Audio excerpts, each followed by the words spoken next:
तीन बहनों की लालची भाभी। करिश्मा, रेशमा और मनीषा तीन बहनें हैं और उनका एक भाई भी है, मयंक। मयंक अपनी बहनों से बहुत प्यार करता है, लेकिन मयंक की पत्नी समिता इस मामले में बिल्कुल ही अलग है। वो अपनी नंदों का जितना बुरा कर सकती हैं उतना बुरा करती ही रहती हैं और अपनी नंदों पर हुक्म भी चलाती हैं। करिश्मा, करिश्मा, तुमने अभी तक नाश्ता नहीं बनाया? तुम्हारे भैया को ऑफिस जाने में देर हो रही है। हाँ भाभी, बस अभी बनाती हूँ। करिश्मा, तुम ये ढीलापन छोड़ दो। कल को पराए घर जाना है। वहाँ अगर तुम इस तरह से काम करोगी तो लोग क्या कहेंगे कि माँ ने और भाभी ने कुछ सिखाया नहीं। और तुम्हारी दोनों बहनें कहाँ हैं? रेशमा मार्केट गई है और मनीषा सो रही है। क्या? सुबह के 8 बज रहे हैं और ये महारानी अभी भी सो रही है? ये कहते हुए सविता अपनी सास दुर्गा देवी के पास जाती है। माँ जी, देख रही हो अपनी बेटियों के तौर तरीके? क्या हुआ बहू, सुबह सुबह क्या कर दिया मेरी बेटियों ने? अरे एक तो अभी अभी उठकर किचन में गई है, दूसरी सुबह सुबह बाहर चली गई और तीसरी अभी तक सो रही है। क्या करूं मैं इन तीनों का, मैं तो परेशान हो गई हूँ। जा जाकर उठा उसे और रेशमा से मैं बात करती हूँ। सविता सीधी मनीषा के कमरे में जाती हैं और उसे कहती हैं, महारानी जल्दी उठो, सूरज सर पर आ गया है।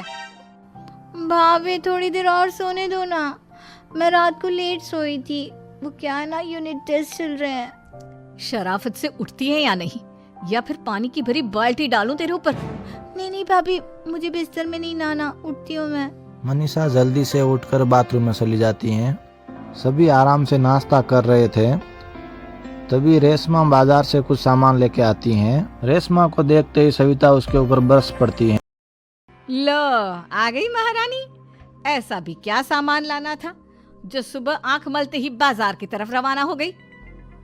भाभी, कल आप ही तो चीख रही थी कि घर का सारा सामान मुझे ही लाना पड़ता है, घर में किसी को भी किसी काम से कोई लेना देना नहीं है। अब मैं बाजार जाकर सामान ले आई तो आपको इस बात से भी तकलीफ हो रही है? देख रही हो माँ जी, अपनी बेटी की जुबान कैंची से भी तेज चलती है। और मयंक, आप तो कुछ कहेंगे नहीं अपनी लाडली बहन को। रेशमा, अपनी भाभी से ऐसे बात नहीं करते, चलो माफी मांगो। भैया, मैं क्यों माफी मांगू? आप भाभी से बोलिए ना कि हम पर कम हुक्म चलाया करे। हम इस घर की बेटियां हैं और आपकी पत्नी की ननद है, नौकरानी नहीं। लो कर लो बात। इनकी भलाई के लिए कुछ भी बोलो तो इन्हें बुरा लग जाता है। इस घर में यही इज्जत है मेरी। देख लो माँ जी, आपकी बेटी किस लहजे में मुझसे बात कर रही है। सविता वहाँ से चली जाती हैं। फिर मयंक को भी बहुत गुस्सा आता है, वो भी वहाँ से चला जाता है। फिर करिश्मा रेशमा को समझाती हैं, रेशमा, तुम्हें भाभी से माफी मांग लेनी चाहिए थी ना। लेकिन दीदी, मैंने कुछ किया ही नहीं तो मैं माफी क्यों मांगू? हाँ का रेशमा दीदी, रेशमा दीदी जैसे ही घर में आई भाभी ही उन पर चिल्ला रही थी। हाँ, मैं मानती हूँ कि गलती भाभी की थी। मैं तो इसलिए बोल रही हूँ कि भाभी ने माँ को तो पूरी तरह अपने वश में कर लिया है। वो हमारी बात सुनती ही नहीं। मयंक भैया हमारे लिए हमेशा खड़े रहते हैं, इसलिए उनकी बात का मान तो तुम्हें रखना चाहिए था ना। कोई फायदा नहीं दीदी, कुछ दिनों की बात और है, भाभी उन्हें भी हमारे खिलाफ भड़का देंगी। फिर वो भी माँ की तरह हमारी किसी बात का विश्वास नहीं करेंगे। इस तरह सविता अपनी तीनों नंदों को किसी न किसी कारण से परेशान करती रहती थी। एक दिन मयंक अपनी बहनों के लिए गिफ्ट लेकर आया। क्या रेशमा, ये तुम्हारे लिए हार का सेट। रेशमा, तुम्हारे लिए सुंदर सी ड्रेस। और मनीषा, तुम्हें किताबें पसंद है ना, तुम्हारे लिए किताबें लाया हूँ। थैंक यू भैया। थैंक यू भैया। थैंक यू भैया। करिश्मा, तुम्हारा नेकलेस कितना सुंदर है। ये भैया कहाँ से ले आए होंगे? मैंने भैया को 3 दिन पहले फोन पर ये डिजाइन दिखाया था और आज भैया ये ले आए। सविता अपने नंदों का गिफ्ट देकर बहुत जल गई और करिश्मा का हार तो उसे बहुत पसंद आया था। अपनी बहनों के लिए कितना अच्छा नेकलेस लेकर आए हैं, मुझे कभी कोई गिफ्ट नहीं दिया। मैं आज ही ये हार चुरा लूंगी।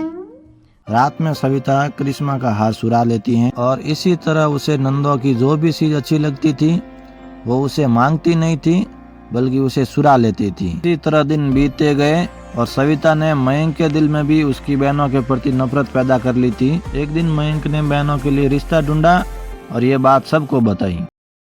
माँ, करिश्मा और रेशमा के लिए बहुत अच्छा रिश्ता आया है। वो लोग कल इन्हें देखने आ रहे हैं। आप और सविता मिलकर सारी तैयारी कर लेना। ये सुनकर करिश्मा और रेशमा खुश हो जाती हैं, लेकिन सविता सोचती है, अगर इन दोनों बहनों की शादी हो गई तो घर और बाहर का काम कौन करेगा? मनीषा तो एक नंबर की कामचोर है, उससे तो किसी बात की उम्मीद लगाना ही बेकार है। मुझे इस शादी को रोकना होगा। अगले दिन सभी लड़के वालों के स्वागत की तैयारी में लगे होते हैं। तभी मयंक अपनी बहनों के पास जाकर कहता है, तैयार हो गई तुम दोनों? देखो दोनों लड़के बहुत अच्छे हैं, मैं कोई कसर नहीं छोड़ना चाहता, इसलिए तुम उनके सामने अच्छे से बिहेव करना और अपनी भाभी से लड़ने मत लग जाना। करिश्मा, तुम वो नेकलेस पहन लो ना जो मैं तुम्हारे लिए लाया था। भैया मैं बहुत देर से वो नेकलेस ढूंढ रही हूँ, लेकिन मुझे मिल ही नहीं रहा। क्या तुमने नेकलेस खो दिया? तुम्हें पता भी है वो कितना महंगा था? तुम कोई काम ढंग से नहीं कर सकती। मयंक गुस्से में होकर वहाँ से चला जाता है और थोड़ी देर बाद लड़के वाले भी आ जाते हैं। वो दोनों बहनों को पसंद कर देते हैं और रिश्ता पक्का हो जाता है। लेकिन सविता के दिमाग में तो कुछ और ही खिचड़ी पक रही थी। वो पंडित जी के पास करिश्मा की कुंडली लेके जाती हैं और उन्हें पैसे देकर करिश्मा की कुंडली बदलवा देती हैं। जब लड़के वालों के पास करिश्मा की कुंडली जाती है तो वो दुर्गा को फोन करते हैं। बहन जी, हमने करिश्मा की कुंडली अपने पंडित जी को दिखाई थी। आपकी बेटी की कुंडली नहीं बल्कि दोषों का पिटारा है। देखिए, मैं और मेरे पति इन सब बातों में बहुत विश्वास करते हैं, इसलिए हम आपकी बेटी से अपने बेटे की शादी नहीं करा सकते।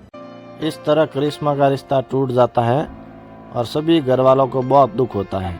अब सविता सोचती हैं, चलो करिश्मा का तो रिश्ता टूट गया, अब रेशमा का भी रिश्ता तोड़ना है। क्या करूं क्या करूं?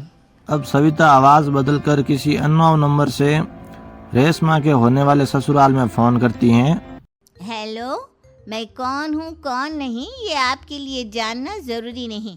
बस इतना सुन लो कि रेशमा का 2 साल से किसी के साथ अफेयर चल रहा है। बस रेशमा का रिश्ता तोड़वाने के लिए सविता का इतना कहना काफी था। अब रेशमा का भी रिश्ता टूट गया।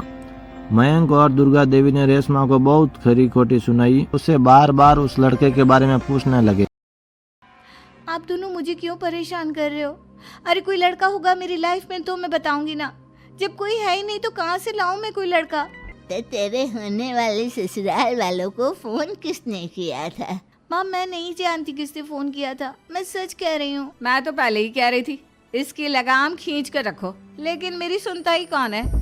आप चुप रहिए भाभी, ये सब आपका ही किया धरा है। अब तीनों बहनों को ये पता चल जाता है कि ये सब उनकी भाभी का ही किया धरा है। तीनों बहनें भाभी को सबक सिखाने के लिए एक वकील कर देती हैं और घर में हिस्सा मांगती हैं। देखो भैया, माँ बाप की जायदाद में जितना बेटों का हक होता है उतना ही बेटियों का, इसलिए इस घर के 4 हिस्से होंगे और हमें अपना हिस्सा चाहिए। मैंने तुम्हारे लिए क्या क्या नहीं किया और तुम इस घर में हिस्सा मांग रही हो? भैया, आप और माँ हम बहनों की कोई बात नहीं सुनते हो और भाभी हमारी शादी नहीं होने देगी क्योंकि उन्हें लगता है कि आप हमारी शादी में ज्यादा पैसा लगाओगे और उन्हें हम जैसी फ्री की नौकरानी कहाँ मिलेगी। तो हम भाभी के साथ तो रह नहीं सकते, हम बहनों को अपना हिस्सा चाहिए। अरे तुम्हें शर्म आनी चाहिए अपने भाभी पर ऐसा इल्जाम लगाते हुए। वो तुम्हारे बारे में कितना सोचती है। हाँ माँ, भाभी हमारे बारे में बहुत सोचती है। दिन रात बस यही सोचती रहती है कि किस तरह से अपनी तीनों ननदों को परेशान करूं और कभी मुझे पढ़ने भी नहीं देती।